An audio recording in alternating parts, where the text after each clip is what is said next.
Gilos boq qilaman deb yurgan akalar bu videoni o'tkazib yubormanglar. Agrovodiy uchun maxsus like bosinglar hamda podpiska bo'lib qolishni ham unutmanglar. Sizlarga eng ertaki yangi sortni ko'rsatib o'taman. Bu sortimiz Royalty'ga bo'ladi. Bunga qoldi.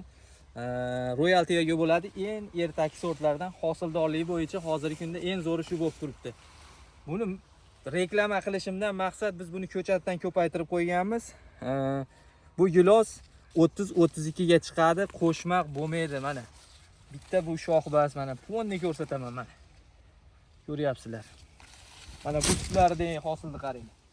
Daraxt yoshi 3 yoshda 5 ga 3 sxemada ekilgan. Bag'ini ham olib kelib ko'rsatib qo'ying.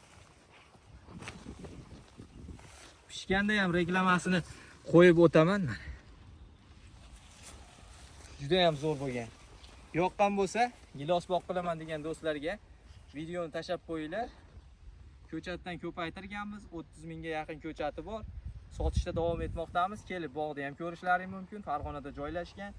Daraxtning ustida hamda ko'chat zorimizga ham olib borib ko'rsatamiz. Sog' bo'linglar, salomat bo'linglar.